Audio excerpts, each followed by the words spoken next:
for for news that should be surprising, somehow I wasn't surprised by this. I'm certainly gutted by it, but not surprised by it at all. Salah's leaving. At the end of the season, Salah's leaving. The one of the cornerstones of the Klopp era is leaving at the end of the season, and yeah, it's not a surprise. But here's the thing: I wanted to sort of talk about this, and not just talk about Salah in terms of his Liverpool career, because Salah's probably going to move on. Saudi Arabia, I can see Bundesliga actually, to be quite honest. But Salah is clearly going to move on. It's not going to be a case of retirement, but at the age of is it 33, 34? Certainly at the twilight of his career. So it's a good opportunity to look back and reflect upon Salah's season and Salah's career. And I suppose if I was to, Salah's obviously had an incredible goal-scoring career for Liverpool, fantastic, everything like that. But if I was to sum up Salah's career in one word, it'd be resilience. It would be resilience. Why do I say resilience? Because, like I say, he was prolific, was scoring so many goals, getting so many top scorer in Premier League seasons. Some people saying that he was overlooked for the Ballon d'Or, and fair. But I'm saying resilience, and this is the thing. This is the way I describe it. Salah, when he first started out, I think he was with a team in Egypt, but moved on to Basel in Switzerland. Really good team. And I remember him being spoken about as this wonder kid while at Basel. Liverpool were linked with him when he was at Basel, but he decided to go to Chelsea, as did a few around that time, Willian and everything like that. And he didn't fit in at Chelsea. He was considered a flop at Chelsea. In 2 seasons, he scored 2 goals. It wasn't great, right? He was considered as a flop. So what happened? Did Salah give up? Did Salah think, well, that's it? We're not gonna. I'm just gonna try in an easy league. I mean, you could say the Serie A is an easy league right now, but back then, Fiorentina certainly wasn't an easy league at that time. Juventus was still a top team. AC Milan was still a top team, European-wise. They're not, the way that you see the Italian teams now is not nowhere near the levels that the Italian teams are at. And he didn't go to Juventus. He didn't go to Inter Milan or AC Milan. He went to Fiorentina, one of the slightly lesser clubs. The sort of 5th best in Serie A. And he did well. Really well. And then Liverpool took a shot on him. And I've got to be honest. I've really got to be honest here. When that signing happened, because we had obviously, it was the 2nd or 3rd season of Klopp, right? We'd signed Sadio Mane. We had Coutinho still. We'd signed Firmino. And I remember when they signed Salah of going, I'm not sure. Boy, was I wrong in 2 weeks, right? But that effort, right? Just put yourself in Mohamed Salah's position on that, right? You have flopped massively in the Premier League at Chelsea. Yes, you're a little bit older than you were back then, and you're at Fiorentina, scoring well. And Salah chose to go back to the Premier League, give it another go. Didn't go to a Barcelona or Real Madrid or even Atletico Madrid in Spain, which fair enough, it would have been brilliant if he did that. Didn't go to Bundesliga, like a Dortmund and do well there. He went back to the place that he failed before, gave it another go, and didn't just break down that barrier that stopped him from scoring goals. He set the Premier League on fire. Now, around that sort of era, a lot of people will talk about Jamie Vardy and his, rise up the ranks. And by the way, Jamie Vardy on another level, and again, Premier League top scorer, and the way that he rose to the top, it was like this steady rise for Vardy. But something that is almost as impressive is that thing of getting back up again after you've been knocked down. I know some people are going to be singing the song in their heads after hearing that, but yeah. This was a brutal reality check at Chelsea. And yet, Salah came back. And yeah, here's the thing. This is the reason why I say I wasn't surprised by it. I was seeing a lot of social media posts over the past few days that was basically glazing Salah a little bit, right? In a sense, they were going, "Oh, Salah having a bad season, and he's scoring more goals and assists and getting an assist than Bukayo Saka, who's having a brilliant season, or Brian Mbeumo, who's having a brilliant season, or was it Cunha? I can't remember, right? And when it's like, why is there the focus on Salah right now? With all the Liverpool problems where we could be focusing on Arne Slot, could be focusing on the team, the focus is on Salah and on a positive spin. Why? And that's why I wasn't surprised by it. If anyone has seen the way that social media works or anything like that, if there ends up being a news story that you go, where's that? Why are we getting this? Yes, it's factually true, but why are we getting this right now? There's probably a reason, But I think the brilliant thing for Salah is he has managed to make a role his own. Now, I'm not going to do comparisons here. People have done comparisons in the past, said he's had a better impact on the Premier League than Cristiano Ronaldo or Thierry Henry, all that sort of thing. I don't care about that. He is a Liverpool great. He is a Liverpool legend. He's a Premier League great through the impact that he has had. Yes, defence wins you titles, and having Van Dijk and having Alisson was crucial behind that. But Salah's goals was the reason we got into the Champions League places in the first place. Salah's goals was the reason why we had Champions League runs in the first place. That first Champions League final, one against Real Madrid, that incident that happened between Sergio Ramos and Mohamed Salah, there's a reason for it. Mohamed Salah was the one that Real Madrid were worried about. Now, granted, Sadio Mane was great, but Salah was on another level. And continued to be on another level. He's never had a season where he scored less than 15 goals over the years that he's been at Liverpool. And scored some beauty, some pearls. And I think that's really worth pointing out when it comes to its legacy. But here's the thing. Legacy's one thing, but we've still got 2 months in the season of Mohamed Salah. How is this going to impact the final 2 months of the season? Because unlike Trent Alexander-Arnold, where we only really found out when Liverpool won the title, Premier League-wise, there's not much to go for. And we've got, like I said, we've got 2 months of Salah. Still.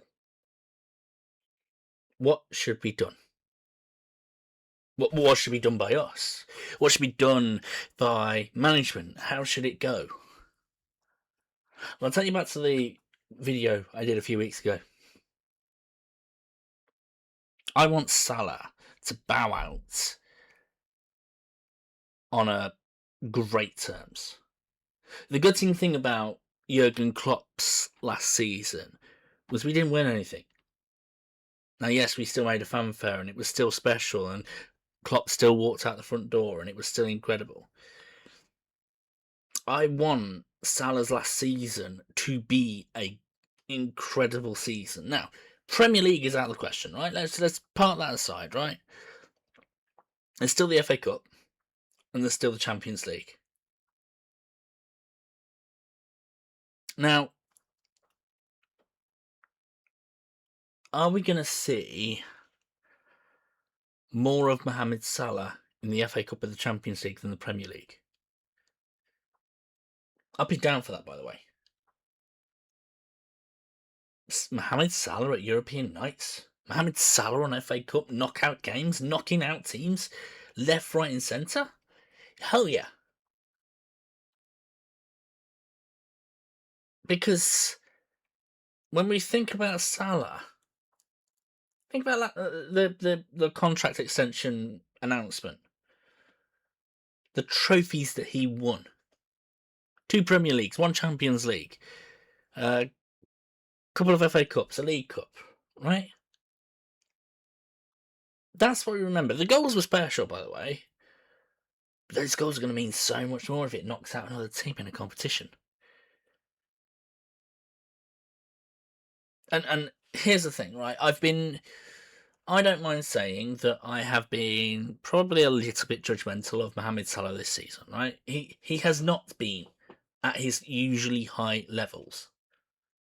That's not bad to say. In fact, that's probably quite a compliment to say of Salah, that someone who has got 19 goals and assists this season, and for Salah, that's a poor season.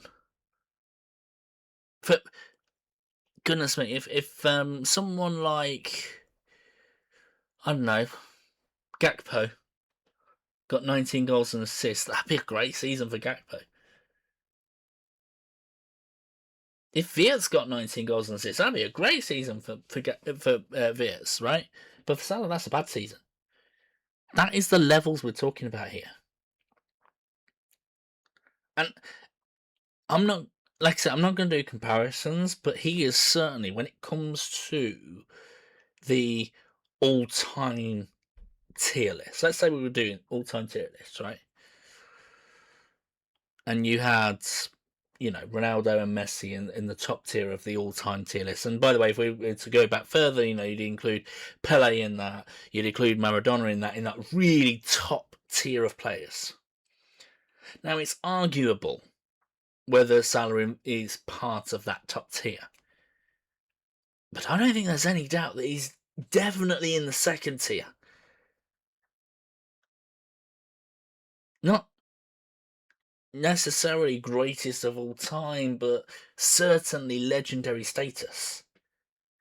Certainly of a level that makes you go, wow. And there were special moments in that. Do you know what? When I think about Mohamed Salah's legacy, I always think of like the most comical thing, which was just to show you how good his goals were, right? There's the Puskás Award, which is given to the greatest goal of the season, and there was one that was given to Mohamed Salah. I think it might have been this one in the picture, right?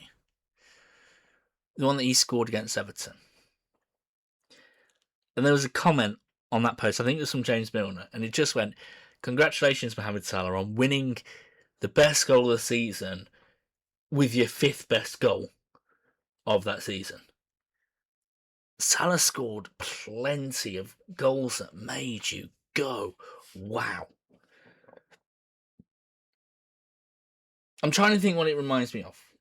In Liverpool terms, right? There's obviously players that it might remind people of for other Premier League teams, whether that be Chelsea or Manchester United. But just in terms of Liverpool terms, who does Salah remind me of? He has the dribbling ability that Rio Engamero is showing, which obviously that's still potential, right? He had the pace of Michael Owen, right? For a Liverpool fan to talk about Michael Owen. He had the finishing ability of Robbie Fowler. And he had the strength of Steven Gerrard. That skill, that athleticism, that just Salah being Salah felt unique. And look, was he like the most clinical? No, but he got himself a damn load of chances. And that's underrated, getting a load of chances, by the way. So yeah, I want to say this because, like I say, even though Salah has had a comparatively poor season, I've been saying that he should have time out. I've been saying that he doesn't fit the system. I've been saying that he shouldn't be playing Premier League games anymore. That's because of how much I value Salah's legacy and how much I value Salah as a player.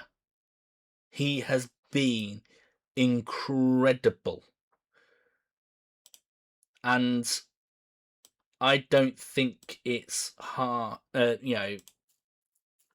unfair to say he is one of the very best. Now, in terms of comparisons, I'd love to know your thoughts as to who we should be comparing him to. Where does he rank in terms of all-time Premier League? And of course, football started before 1992, so, where does he rank in terms of, just football of all time? In England, in Europe, in the world? Where does he rank? But I'm not interested in rankings. I'm interested in the memories that Salah gave me. Incredible memories. I adored what Salah did. It was fun to watch. And yes, his first touches let him down this season, but that's fine. If this was a bad season for Salah, and the last season that he does is a bad season, then I'm all here for a bad season. And yeah, there is also the legacy of Salah being a little bit forthright, let's say. Not afraid to say something to the press if he doesn't like something. Not afraid to maybe cause a few issues, cause a few problems, and that has been the case. And was I upset by those comments? Yeah, but I wouldn't push him out because he has cemented himself as a great.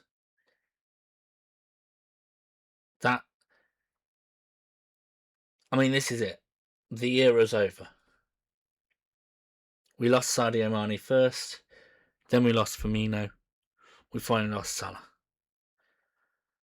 And I'm happy he's leaving as well. Not happy as in I don't want him anymore. Not at all. But with the Diogo Jota passing, I always felt like the players that were left behind, especially the ones that played a long time, like Salah, like Gomez, like Van Dijk, you can see it weighing on their mind. Sometimes. In my view, anyway, right? And I think for Salah, it'd be good for him to have a fresh start elsewhere. Whether that be in, like I say, Saudi Arabia or Germany, back to the Serie A. Maybe he goes to Milan and does something incredible with them or something like that. Whether it be the Spanish league. I think Salah for Atletico would be brilliant, right? Fun. Whether it be in France. But I stand by what I said. Him leaving does not tarnish his legacy at all. In fact, it enhances it. Allows us to reflect on these 2 months. How special he's been. And I say that word again. Resilience. The guy failed at Chelsea. Failed in the Premier League. And thought, you know what? I'm going to give it another go. I'm going to go to another team that's trying to grow. And I'm going to smash up the Premier League now. Going to be bigger and better than ever. Special guy. So, Salah, you were running down the wing regularly. And Salah, you definitely are the Egyptian king. Guys, this might not be the best tribute there is to Mohamed Salah, but it's kind of hard to put into words what effect he has on you as a person, you know? I'd love to know your favourite memory of Mohamed Salah, your feelings about Mohamed Salah. And if you like the content that I'm giving out, feel free to like and subscribe so you get more of it. We'll be doing some conversations about North London and Liverpool in general on in a couple of days' time. Until next time, guys, take care.